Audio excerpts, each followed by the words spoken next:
O ar kreipėtės tik į vieną banką, ar reikia ir kitus? Ne, mano rinkiminė sąskaita privalo būti vienam banke ir jinai yra Swedbanke. Joje turėjo būti 0 lėšų ir šitą rinkiminę sąskaitą turi tvarkyti mano iždininkė, su kuria oficialiai užregistruota šičia ir sudaryta sutartis Vyriausiai rinkimų komisijai. Ir pradžioje bankas nedavė mano iždininkiai teisės prisijungti prie tos rinkiminės sąskaitos. Tai jų sąskaita kaip ir buvo atidaryta, aš teisingai suprantu. Sąskaitą atidariau, o iždininkiai, kuri turi tvarkyti sąskaitą, daryti pavedimus ir teikti informaciją Vyriausiai rinkimų komisijai, jos toks darbas. Ne aš, o jinai teikia. Nu taip. Ir jai neleido prisijungti prie mano sąskaitos. O gali kažkas kitas užmokėti už tos laikraščius ir paskui... Tai šiuo metu aš esu priverstas sulaužyti įstatymą sulaužyti ir apmokėti iš savo asmeninių lėšų, nors tai draudžia įstatymas. Bet jūs provokuojate tai padaryti, gaunasi. Tai jie sąmoningai mane stumia į šitą situaciją, būtent sąmoningai. Arba kitaip sakant, jeigu aš to nedarau, tai mano politinė veikla nuo vasario 16 dienos yra sustabdyta.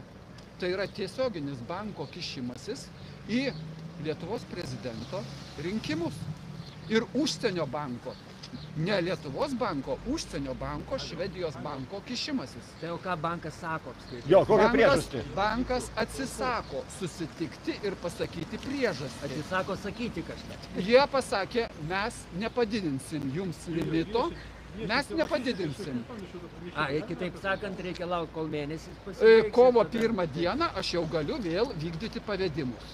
Bet vėlgi tie pavedimai yra tas ribotas limitas ir jūs kaip pamatėt, galite jo elementariai neužtekti. Taip, dar kitas niuansas yra. Pačioj pradžioje, kas limitą nustatė? Šita sąskaita yra banke, kuriame aš savo asmeninę sąskaitą. Asmeninę turiu. Tai jie limitą, abi dvi sąskaitas sudeda ir vieną limitą pateikia. Iš dviejų sąskaitų vieną limitą padaro? Sąskaitų padaro vieną limitą. Tai dabar aš Swedbanke savo asmeninių pinigų už 100 eurų ką nors nusipirkti per banką negaliu.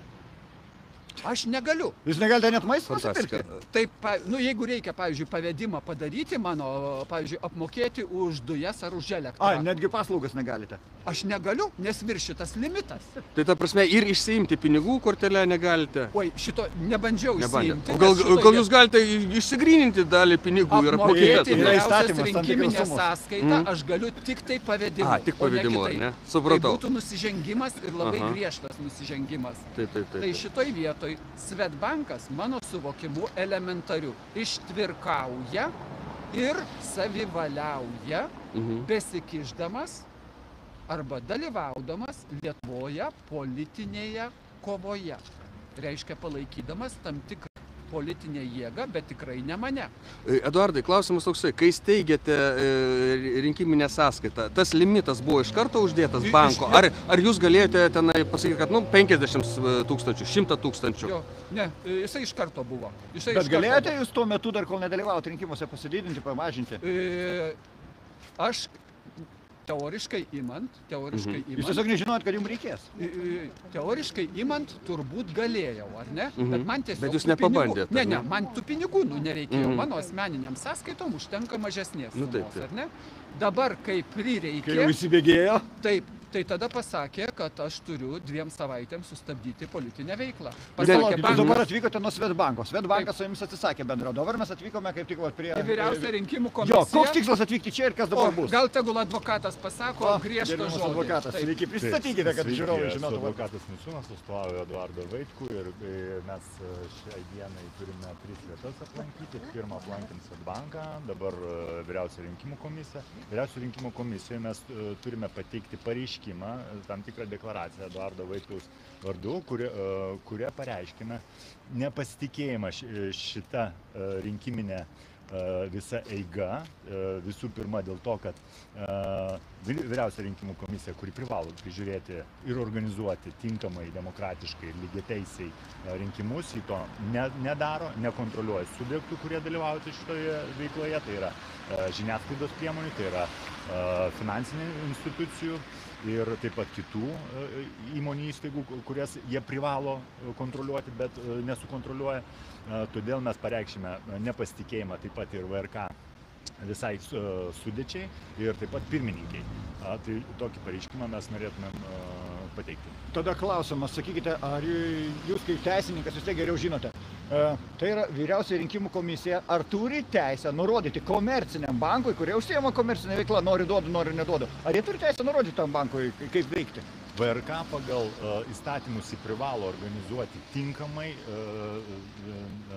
rinkimus ir jeigu ji mano, kad tam tikras subjektas, ar valstybinis, ar privatus, pažeidžia įstatymą, ji privalo reaguoti. Prieš tai jie turi visų pirma užkardinti, kad tokios situacijos iš viso nebūtų. Bet jeigu jie neužkardina, jie privalo tai kuo skubiau tai padaryti. Nes aš atsiprašau, ta prasme, jeigu, nes kaip suprantu, į VRK turi teisę inicijuoti įstatymų priėmimą, skubos tvarka, jeigu jie yra būtini rinkiminiam procesui, jų veiklai. Kad jisai būtų lygus rinkiminis procesas, skaidrus ir kad visi turėtų vienodas teisės. O kažkodėl Orvelo tada prisiminti reikia romaną, kad kiaulės yra lygesnės. Ne kiaulės. Visi lygus, bet kai kurie lygesni. Žiūrėkite, teoriškai gal galima jų neveikimą apskųsti administraciniam teismui, ar negalima? Taip, galima apskųsti, bet šiai dienai mes turim tokią situaciją, kad yra pasikėsinta į specialiąją prezidento rinkiminės kampanijos sąskaitą, kurioje yra gyventojų pinigai. Tai nei vieno cento nėra kandidato asmeninių lėšų ir jos yra visiškai atskirtos nuo šitos specialios sąskaitos. Šita sąskaita yra vieša, tai reiškia pateikinėjamos deklaracijos. Kiekvieną kartą vos kažkokie pavedimai padaryti yra patikima VRK. VRK visus šitos duomenys stebi ir žino. Tai jie yra viešoji sąskaita. Ir tai, kad jie nesukontroliavo, kad vis dėlto nebūtų blokuojama šita, čia yra VRK be abejo klausimas visų pirma ir po to jau tam tikrų privačių įstaigų, bankų. O dar aš įsiterpsiu, o teismo sprendimas po gegužės 12. Teisingai suprantu. Taip? Aš dar norėčiau pridurti, kad visgi mes turime dabar tokią situaciją, kad įsivaizduokit, po vandeniu jums užsuka deguonį ir jūs pačiu svarbiausiu momentu neturite lėšų daryti nieko, nei benzinų išsipilti, nei nieko iš kitų sąskaitų jums draudžiama tai daryti, todėl kad Eduardo Vaitkaus šiai dienai visos sąskaitos, tai yra asmeninės, taip pat yra prašoma jas pateikti VRK. Ir, reiškia, stebimas kiekvienas centas iš visų jo sąskaitų ir laukiama, kol jisai padarys tam tikrą pažeidimą, galimai laukiama. Ir po to jau, sakykime, atitinkamos pasekmės. Tai gal netrukdysim tada, jau atlikit savo pareigas, lauksim jūsų, žiūrėsim, kokie rezultatai. Ačiū Jums. Ir ačiū Eduardai už informaciją, ačiū advokatui. O tai gal galima,